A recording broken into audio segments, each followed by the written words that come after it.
Hey guys, welcome to Crypto Mining Insider. Today I'm going to be testing the latest TREXMINER 24.8 in Windows for all 6 LHR card models. I was able to dial in these numbers even better and get my highest hash rates and best efficiency I've ever seen before from any of the LHR miners.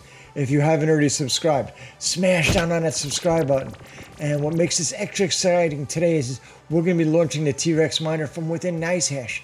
That's right, Nicehash Windows. We figured out how to add the TREXMINER plugin. We have a separate video about it. If you're interested, definitely check it out. So stick with me. Let's get started.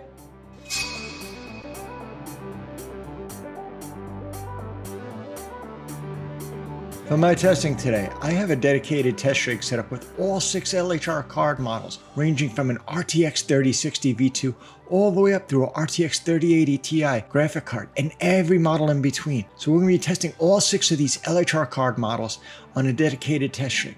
And note, I will be able to get optimal results I feel out of doing this because I'm not plugged into my display or I'm not enclosed in a game case. I have a lot of good ventilation and cooling around this mining rig, so I should be able to get optimal results. For my testing today, I am using NVIDIA driver 472.12. I have that up above me and I'm going to be keeping that up there. The other point I want to note is that this is a TREXMINER 24.8 overclock settings that I was able to get. I'm doing this all in Windows, but once more is I'm actually doing this in Nicehash. That's right, I'm actually running the TREXMINER 24.8 natively within Nicehash. And if you're interested in learning how to do this, we figured out how to install the TREXMINER plugin, and even we have some improvements going on with getting even the version 24.8 of TREX working within Nicehash. Let's get into our testing today. So the first card I'm going to be testing is a RTX 3060 V2. This is my MSI Gaming X Trio, and this is a thick card. It has a lot of cooling, so I don't need a lot of fans for it. It stays very cool with 3 fans inside of it. And I'm using an LHR tune of 74.7 and locked core clock of 1575, a memory clock offset of 1300, and my fans were only 60. From this, I also specified 2 additional parameters for tuning.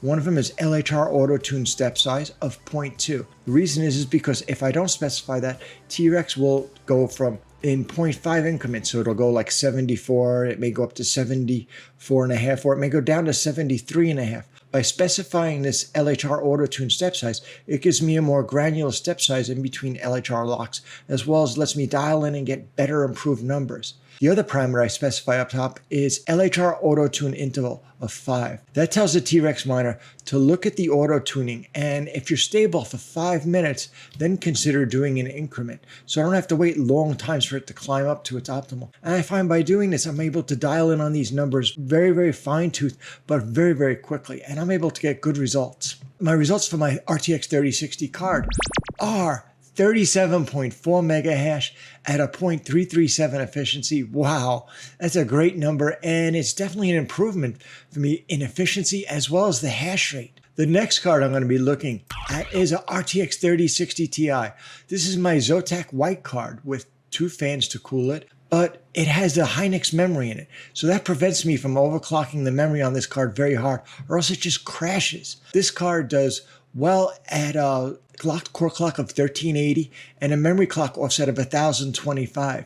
And I was able to get my LHR tune to 75.3. And my mining results for this card were 45.7. So even getting very close to that 46 range. This is definitely a step forward for me and what I'm able to get out of this card. And it's doing it at 0.352 efficiency. The next card I'm going to be testing is my RTX 3070. It's the EVGA. And this is a light hash rate card, but it's extremely good in performing on the hash rate as well as the efficiency. I'm using an LHR tune value of 74.5, a locked core clock of 1065. My memory clock is 1250 and fans is 75. And my mining results were 47.1 mega hash on average with a 0.432. Wow, 47.1 mega hash. That is incredible for me to get that on average and have that reproducible. The next card I'm going to be testing is a RTX 3070 Ti. This is my Founders Edition card. And this card has kind of always been like a little overachiever, even though it's considered the quote reference card or more of a budget card compared to some of the other models. It just performs fantastic for me. I'm using an LHR tune of 74.7, a locked core clock of 975, My memory clock offset is plus 1300, and I'm getting great results of 61.2 megahash on average with this card with a 0.342 efficiency. The next card I'm going to be testing is a RTX 3080. This is the EVGA, the XC3 model. And I'm using an LHR tune of 74, a locked core clock of 1350, and I've pushed the memory clock a little higher because I have a thermal sensor and I could see it on the screen that my monitor is showing me I'm staying between 88 to 90, sometimes 92 Celsius, but it's within acceptable range to me. I am overall getting great results out of this card. I'm getting 76.4 megahash at a 0.328 efficiency. My last card I'm going to be testing is my RTX 3080 Ti. This is the EVGA For the Win card. It's a beautiful card with great RGB and great cooling on it. I didn't have to do any BIOS or other changes. I was fortunate that it came running great right out of the box. But I'm using an LHR tune of 74.2, a locked core clock of 1410, try to boost it a little bit, and my memory clock is 1300. And with this, I'm getting fantastic results. 91.8 megahash on average with a 0.356 efficiency. These results are fantastic. I mean, almost 92 megahash, 91.8.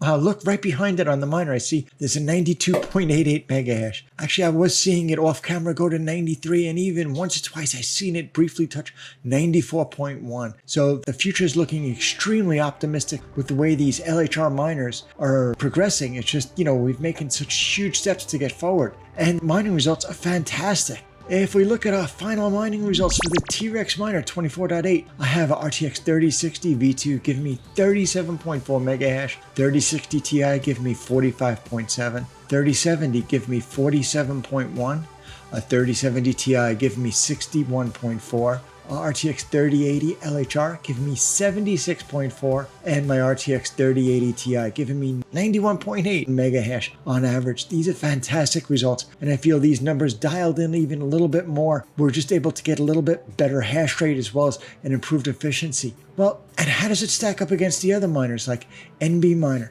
which is also one of my favorite miners because it was built into Nicehash. I could use it natively there. But now this actually changes because we can use TREX now within Nicehash as well. Once again, if you haven't already seen our video on how to use the TREXMINER plugin and put it back into Nicehash, I'll be putting a link down below for you.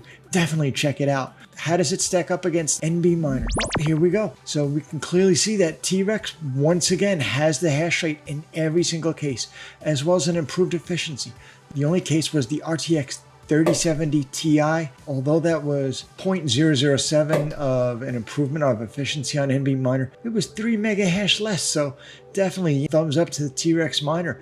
You're still in the lead. We're really happy about this because now we can use it in Nicehash too. Whether you're using it in Nicehash or Windows, it shouldn't matter. I feel these overclocks are pretty solid, as well as the LHR values I'm getting for them. Sometimes the LHR may go a little bit higher or a little bit lower.